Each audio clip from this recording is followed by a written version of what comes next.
सांगली जिल्ह्यात नशा, अंमली पदार्थ तसेच अवैध धंद्यांवर कारवाई करण्यासाठी टास्क फोर्सची स्थापना करण्यात आलेली आहे। या फोर्सच्या माध्यमातून मोठ्या प्रमाणावर कारवाई करण्यात येते आहे। आता जिल्ह्यात अवैध धंदे तसेच अंमली पदार्थांची तस्करी करणाऱ्यांवर मोक्का अंतर्गत कारवाई करण्यात येणार असल्याची घोषणा जिल्ह्याचे पालकमंत्री तथा उच्च शिक्षण मंत्री चंद्रकांत पाटील यांनी केलेली आहे। दरम्यान जिल्ह्यातील casino, permit room, beer bar यांची कसून तपासणी करण्यात येणार आहे। त्याबरोबरच जिल्ह्यात ज्यांच्याकडे शस्त्र परवाना आहेत त्यांची पुन्हा चौकशी करण्यात येणार आहे।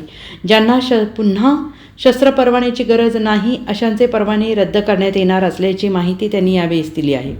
पालकमंत्री चंद्रकांत पाटील यांनी जिल्हाधिकारी कार्यालयात अँटी टास्क फोर्सची आढावा बैठक घेतली आणि यावेळी जिल्हाधिकारी अशोक काकडे, पोलीस अधीक्षक संदीप घुगे यांच्यासह सर्व विभागाचे अधिकारी कर्मचारी उपस्थित होते। आणि यावेळी बोलताना चंद्रकांत पाटील म्हणाले की जिल्ह्यात अंमली पदार्थांविरोधात कारवाई करण्यात येते आहे।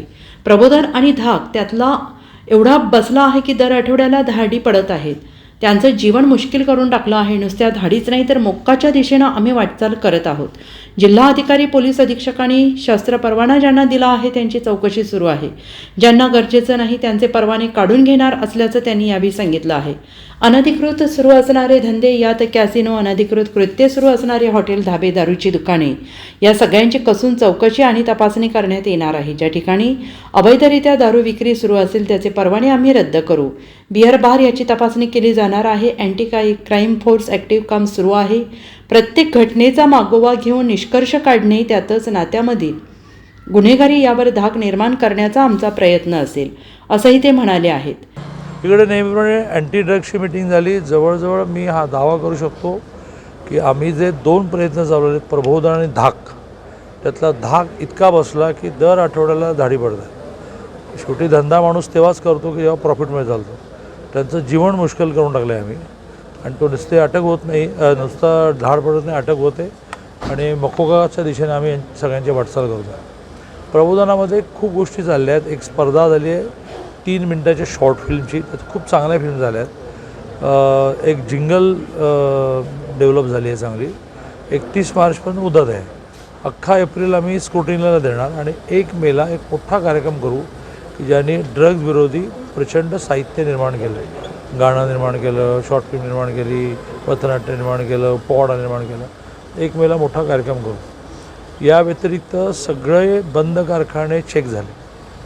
निम्म्या कारखान्याने असं म्हटलं की आम्हाला कारखाना सुरू करायचा आहे। सगळ्यांकडून आपण कमिटमेंट घेतली की यापुढे बंद कारखाना असेल तर आत काही चाललं तर तुम्ही रिस्पॉन्सिबल आहात, अशा कमिटमेंट आपण घेतो। अँटी क्राईम एक जो आपला फोर्स डेव्हलप झाला, टास्क फोर्स, त्याच्यामध्ये आता शहर जिथे जिथे शहर आहे, म्हणजे मग सांगली शहर, मिरज शहर, तासगाव शहर, इथे एक छोट्या चौकीचं डिझाईन तयार करतो आहे। सांगली शहरामध्ये ते 25-30 करायचे, मिरजेमध्ये एक 10-12 करायचे आणि त्या आमची प्रायमरी चर्चा झाली, पण त्या थोड्या टॉवरवाल्या करता आल्या तर त्यातून सगळीकडे टेहळणी होते आणि स्पेस पण वाचते। कारण एकदा वर गेलो आपण की त्याचा बेस जो आहे तो हवेत जातो। तर त्याचं डिझाईन त्यांनी करायचं आहे। 1 एप्रिलला नवीन नियोजन निधी सुरू झाला की आम्ही त्याला पैसे देणार आणि त्यामुळे ज्याला म्हणतात की नजर वाढवणं, आता एरिया डोमिनेशन। आता एका बाजूने माननीय कलेक्टर महोदयाने, माननीय SP महोदयाने शस्त्र ज्यांना परवाना मिळाले त्या सगळ्यांचं चेकिंग सुरू करणार झालं सुरू होतं आणि त्यात प्रत्येकाने नव्याने सांगायचं की मला का हवं आहे। आणि कलेक्टर आणि SPनं असं वाटलं की हे काही नाही, त्यावेळेला त्याला धोका होता, आता कसला धोका, आम्ही काढून घेणार, आम्हाला ऑथॉरिटी आहे। सेकंड थिंग म्हणजे आता आमच्या अँटी क्राईम टास्क फोर्सचा पुढचा टप्पा जो आहे तो वेगवेगळ्या प्रकारची अनधिकृत ॲक्टिव्हिटी चाललेले हॉटेल्स, मग त्याच्यामध्ये व्हिडिओ पार्लर आले, त्याच्यामध्ये ज्याला आपण म्हणतो की कॅसिनो आले, परवानग्या आहेत ना, तरी चेकिंग करणार आम्ही की त्या परवानग्याप्रमाणे चाललं की असं क्राईम जिथे जिथे होऊ शकतो। दारूची दुकानं, सगळ्या दारूच्या दुकानांचं यापुढे चेकिंग होईल की तुमच्याकडे दारू घ्यायला येणारा जो आहे तो लायसनधारक आहे, तुम्ही लायसनधारक आहे, आमचं काहीच म्हणणं नाही। कुठं घेऊन लगेच घरी गेलं पाहिजे, तिथे रेंगाळता कामा नाही, तिथेच दारू भरतो, तिथेच प्यायला बसतो, जाणाऱ्या मुलींची टिंगल करतो। तर ते दारूच्या दुकानालाही आम्ही बंद करून टाकू आणि ते वाटेत दारू पीत बसणाऱ्यांना हे करू।